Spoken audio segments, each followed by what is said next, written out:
Hey, Falcons fans! When the Falcons announced Raheem Morris as their head coach, the reaction was all over the place. Some former players and coaches thought it was a great choice, while others weren't so sure. Now, 16 games later, it's clear that Morris has been a mixed bag. The Falcons are sitting at 8-8 as they head into the final week of the season. Their playoff hopes? Let's be real, they're more of a long shot than a sure thing. And here's the hard truth: a big part of the blame falls on Morris.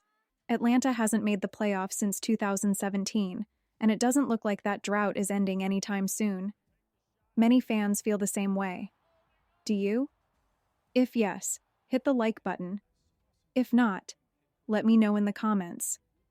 Sunday night's game against the Commanders was a perfect example of Morris's struggles, especially with managing the clock.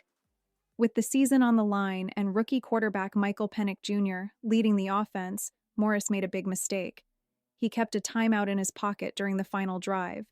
It wasn't just frustrating, it was unacceptable. Even worse, he made the exact same mistake at the end of the first half. Two critical moments, two missed chances. And his post-game explanation? "I probably could have called a timeout." Morris tried to explain his mistake by saying, "I thought the operation would be quicker. In hindsight, maybe I should have called that timeout." But let's be honest, every fan sitting at home with a drink in hand could have told him to call it. This wasn't just a one-time slip-up. Clock management has been an ongoing problem for Morris all season, and Sunday's game was the worst example yet. But the issues don't stop there. The entire 2024 season feels like another wasted opportunity. Morris's choices for coordinators have been disappointing, to say the least. There's still some hope for Zach Robinson, but so far, the results haven't been anything special. On top of that, Morris's motivational speeches seem to be losing their impact, and his decisions during games have been nothing short of disastrous. Let's not forget, this isn't Morris's first time as a head coach. With 20 years of NFL experience and multiple stints as a head coach, these kinds of mistakes shouldn't be happening. Unfortunately, the problems go beyond just Morris. Terry Fontenot, the man responsible for building the team's roster, hasn't been much better. His track record in the draft and free agency has been shaky.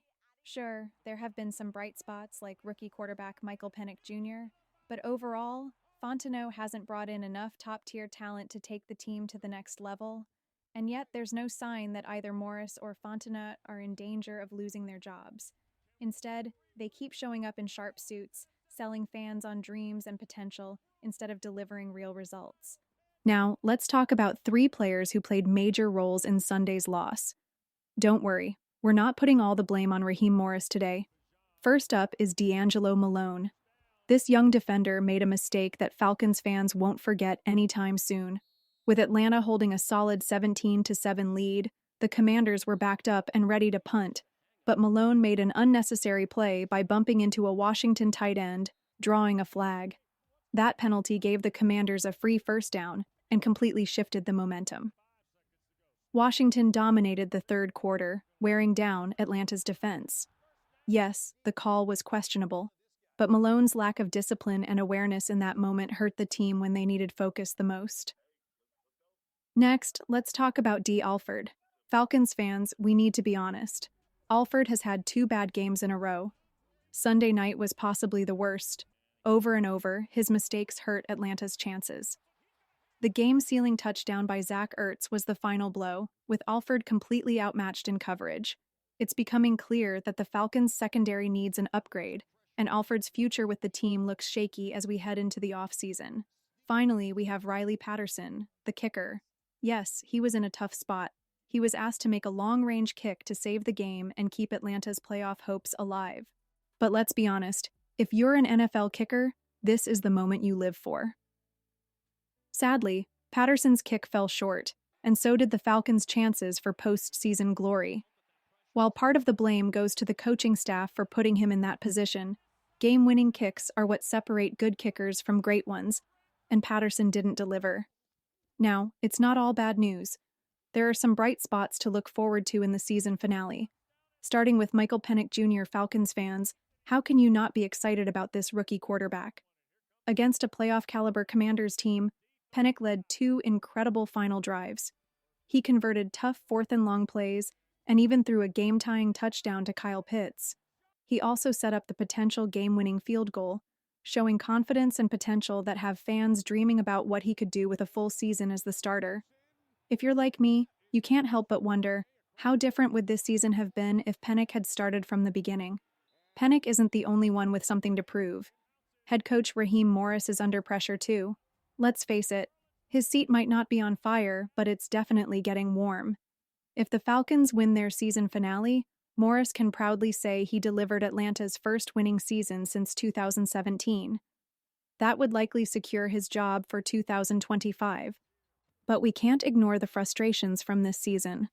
Poor clock management, inconsistent play calling, and questionable coordinator choices have all been major issues.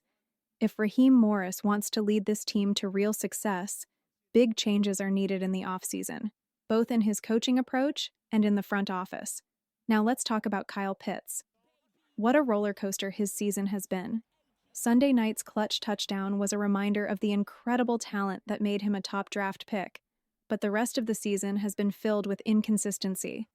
Whether it's dropping passes, lacking effort, or not finishing plays, Pitts has left many fans scratching their heads. On the bright side, his chemistry with Michael Pennick Jr. looks promising. If Pitts can have another standout performance in the season finale, it might be enough for the Falcons to stick with him for another year. Still, it's fair to ask, is it time for the Falcons to move on and find a more reliable tight end?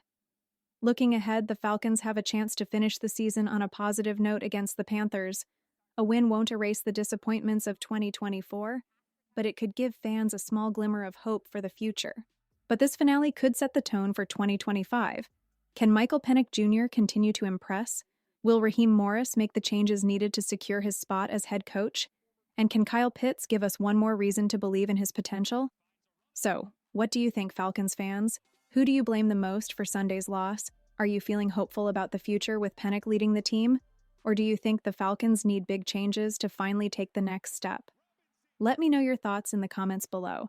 And don't forget to like this video, subscribe to the channel, and share it with your fellow Falcons fans.